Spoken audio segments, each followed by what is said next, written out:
6h, 9h, changez de position. Le Morning Dance Nation Radio avec Franck Cara. Et si on réveillait une star?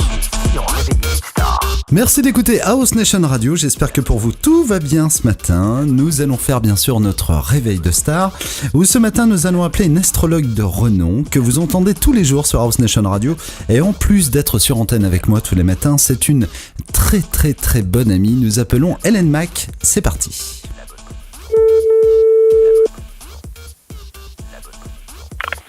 Oui, allô? Oui, bonjour Hélène, c'est Franck, comment vas-tu?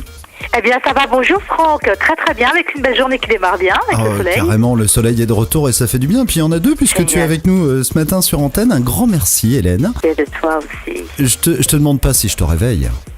Absolument pas, ça fait très longtemps que je suis debout. Moi, je me lève avec le soleil le matin. Et oui, puis en plus, toi, tu es une très grosse bosseuse et notamment aussi le soir, la nuit, le matin. Oui. Enfin, tu bosses en permanence. Je bosse en permanence. Disons que oui, c'est un peu ma communication. Je la fais moi-même. Je fais tout moi-même, donc ça fait beaucoup de travail, effectivement. Mais j'ai grand plaisir à le faire quand même. Et tu le fais très bien ressentir en tout cas. Alors, ta carrière a démarré en 1982, à l'âge de 29 ans, avec une histoire d'accident. Est-ce que tu peux nous raconter ça ? Eh bien, en fin de compte, j'avais déjà mon métier à l'époque. Ça fait très longtemps que je travaille, depuis l'âge de 19 ans, après mon bac. Mais disons que l'astrologie est quelque chose qui m'a atteint à l'âge de 19 ans. Et figurez-vous qu'à peu près 10 ans après, je faisais ça simplement pour mon propre plaisir. Donc, vous savez comment on fouine quelque part en recherche. Et puis, en fin de compte, en venant de mon travail, j'étais sur le trottoir. Et puis, j'ai assisté à un accrochage banal entre deux voitures. Mais à l'époque, si vous voulez, on faisait des constats à la main. Et puis, quand on voyait un témoin comme ça, on disait, est-ce que vous voulez bien participer sur le constat à l'amiable, comme dire que vous êtes d'accord avec cela. Donc, je l'avais fait. Et puis, le personnage, c'était un homme et une femme. Le monsieur me donne sa carte. Et c'était un astrologue. J'étais interloquée. Et donc, je me suis permis de prendre rendez-vous avec lui, déjà pour une consultation en astrologie, parce que j'étais très curieuse de cela. Et à la fois, il me dit, mais je monte un groupe de 10 personnes de travail en astrologie. Si vous voulez, venez vous rejoindre avec nous. On va commencer par l'astronomie. Et c'est comme ça que j'ai commencé à travailler sur l'astronomie d'abord, plus d'1 an. Dès 1982, en fait, tu te lances dans l'étude d'astrologie extrêmement poussée, notamment donc avec un professeur issu de la faculté de lettres de Tours. Est-ce que c'est ce fameux monsieur ? Non, c'est une deuxième personne, parce que je n'ai rencontré que des maîtres à l'époque. Bon, j'étais très jeune, mais j'ai remarqué quand même qu'il y avait des rencontres assez exceptionnelles, dont ce maître en philosophie. Et lui, il m'a permis de développer le côté initiatique de l'astrologie avec le plan métaphysique et le plan de la psychologie humaine. C'était un initié, en fin de compte, ce grand maître. Et donc, je l'ai rencontré par hasard, il faisait de la musique, et j'ai eu la chance de pouvoir travailler avec lui pendant plusieurs années sur ce qu'on appelle vraiment la psychologie humaine, et de développer un peu les potentiels. Pourquoi il était intéressé par cette qualité que j'avais, si vous voulez. Il savait certainement que j'étais une astrologue, peut-être dans une autre vie, c'est possible. En tout cas, il a su comprendre les potentiels que j'avais et m'aider, parce qu'à l'époque, j'étais quand même seule, je me suis toujours élevée toute seule. Et je crois qu'il a voulu vraiment, comme un père spirituel, m'aider à comprendre, à me faire comprendre et ouvrir ma conscience sur les plans métaphysiques, si vous voulez, autres que l'astrologie, plus loin que cela. En 1987, à partir de là, l'élève dépasse le maître et tu te lances carrément dans l'enseignement des bases de l'astrologie traditionnelle. Passionné jusqu'au bout, en fait. Merci Franck, ouais, c'est vrai, tu as raison. C'était très, si tu veux, j'étais très interloquée par ce côté passionné que j'avais pour l'astrologie. Et je me demandais souvent, mais pourquoi tu as ça en toi, et ce qui fait que j'avais besoin de solitude pour apprendre, lire, décortiquer, que ce soit dans le plan métaphysique, psychologie, astronomie. En fait, tu sais, l'univers, c'est comme une attraction. Ça n'en finit jamais. Tu es toujours en train d'apprendre, c'est absolument fulgurant, c'est passionnant, et puis c'est interloquant, il y a un côté énigmatique extraordinaire dans ce côté universel. Et c'est vrai que tu es tellement passionné, que tu t'es tellement donné corps et âme dans cette profession, que dès 1992, là carrément ça explose. Tu deviens rédactrice de l'horoscope hebdomadaire et l'horoscope annuel du journal Info Plus. Ça a été un début, puisqu'après il y en a eu d'autres. Tu as travaillé pour Quel Avenir Magazine. Oui. En février 2005, tu as interviewé notamment sur TF1 auprès de Charles Villeneuve dans Le Droit de Savoir. Je veux dire, à partir de là, c'est parti pour une très très belle carrière d'astrologue. Oui, disons que je ne sais pas, parce que tu sais, Franck, je reste vraiment dans la simplicité et l'humilité. Moi, la passion de mon travail, c'est d'abord quelque chose qui me respecte moi, dans lequel j'y prends énormément de plaisir.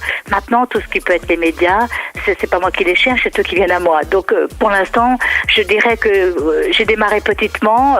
C'est vrai qu'Info Plus, je l'ai fait pendant 10 ans, et c'était pour m'amuser. Je faisais des horoscopes pour un journal, parce que la rédactrice en chef du journal était une amie à moi, et que j'adore les médecins. Donc ça a été une grande aventure, comme le Luxembourg aussi, Quel Avenir Magazine, c'est une grande aventure depuis 13 ans.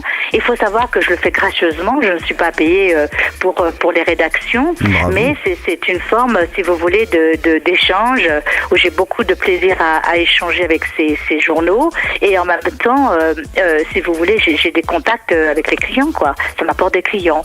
Et c'est vrai que pendant une quinzaine d'années, alors le must, ça a été 2005 avec Charles Villeneuve, auquel j'ai pris grand plaisir, parce qu'ils m'ont fait un cadeau royal TF1. C'est vraiment être avec les plus grands comme Elisabeth Tessier, où il y avait vraiment du grand monde, et j'étais un peu intimidée avec ma petite sacoche dans le métro. J'avais trouvé ça trop marrant, et c'est vrai que c'est une belle expérience. Ils m'ont respectée parce que je voulais être respectée. Je voulais pas faire comme tu sais, le singe sur une télévision, ça m'intéressait pas.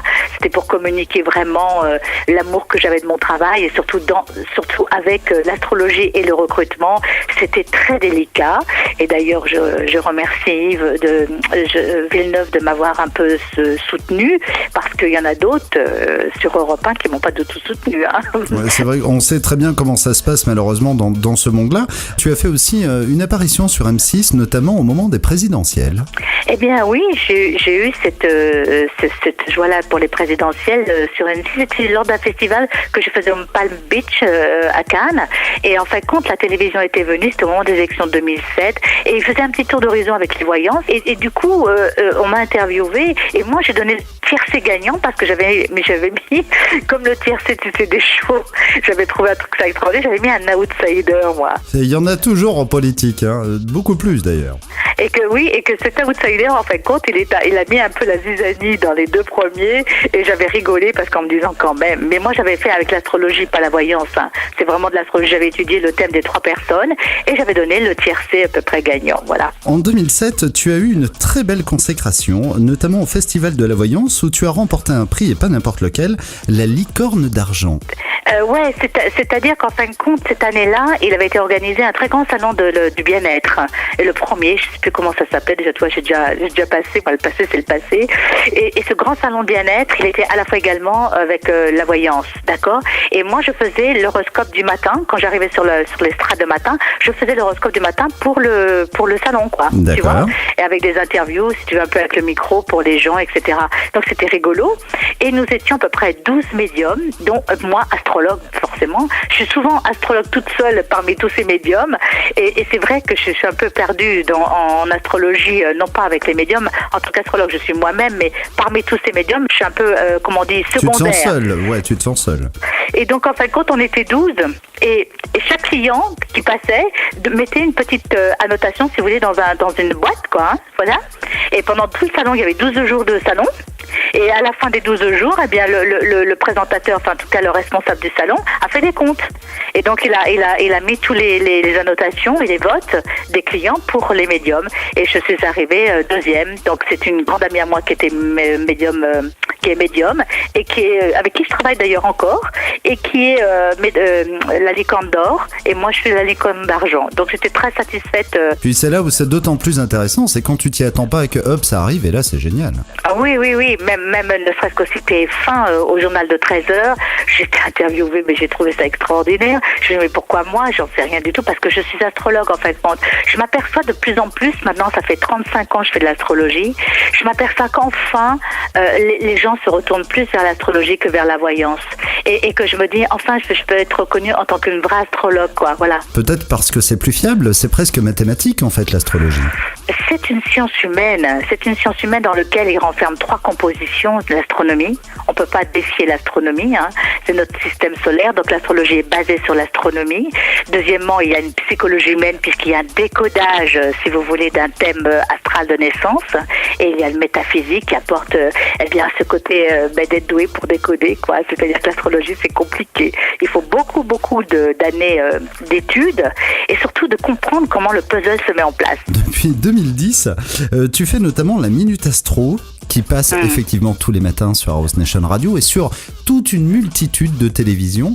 Est-ce que ça, en fait, c'est pas du travail en plus, même si, avec un peu de recul, comment dire, effectivement, ça t'amène une notoriété supplémentaire, mais est-ce que c'est pas du travail en plus, en fait, sur lequel tu pourrais te concentrer sur autre chose? Oh, mais si, totalement. Si tu savais depuis 3 ans comment je galère, quelque part, c'est énormément de travail d'écriture parce que je fais tout toute seule, l'écriture, bien sûr, et avec David de DB2M, j'ai la chance d'avoir un jeune producteur qui est absolument génial. Il est magnifique. Il est adorable, David. Adorable. David, voilà. Et que lui, bon, on fait les enregistrements studio, il fait le son, etc.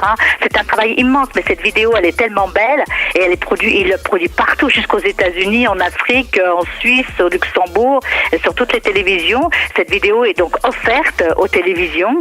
Tu fais tellement de choses à côté. Par exemple, je vois Zodiac qui sont 2 albums. Alors, en 2 mots, Zodiac, c'est quoi exactement? Zodiac, c'est le titre de 2 albums, un de musique, l'autre c'est un horoscope intemporel que j'ai créé en 2008 avec une société de production et qui était pour l'association que je représente, où je suis ambassadrice d'une association où je m'occupe d'aider un médecin pour des enfants malades, des malades du cancer, des petits bébés et surtout des orphelinats, les mutilés de guerre du Vietnam. D'ailleurs, on peut retrouver tout ça sur compassionvietnam.org. Et donc je travaille avec ce médecin depuis maintenant 5 ans, 6 ans. Je suis donc dans les statuts de l'association et mon rôle, il est plutôt d'amener des fonds et de trouver des fonds puisque c'est tous les trimestres que nous faisons des dépôts, si vous voulez. Directement, c'est le médecin qui le fait avec on travaille avec les bonnes sœurs, les bons, etc. Et j'ai fait à ce sujet-là une mission 2010. C'est pour ça que tu as vu sur mon CV le côté de la mission 2010 où je suis partie au Vietnam sur le terrain pour voir à quoi servait l'argent qu'on distribuait. Je te tire un énorme chapeau parce que tu es quelqu'un d'extraordinaire. Je ne dis pas ça parce que tu es mon ami et que tu es avec moi sur antenne. Parce que je le pense très sincèrement et tu connais mon point de vue là-dessus. Hélène, en tout cas, je te remercie très sincèrement d'avoir été notre réveil de star ce matin. Tu sais qu'on te retrouve dans quelques minutes, d'ailleurs, sur House Nation. Tout à l'heure, aux alentours de 25, tu seras avec nous sur antenne. Donc, un grand merci, Hélène. Je t'embrasse tout plein. Merci à toi, Franck, aussi. Et puis, je te dis à dans quelques minutes sur antenne. Merci de la confiance que tu m'accordes. C'est très gentil. Je t'adore. À très bientôt, Hélène. Gros bisous. Au revoir. Gros bisous. Ciao, au revoir. Franck Cara sur House Nation Radio.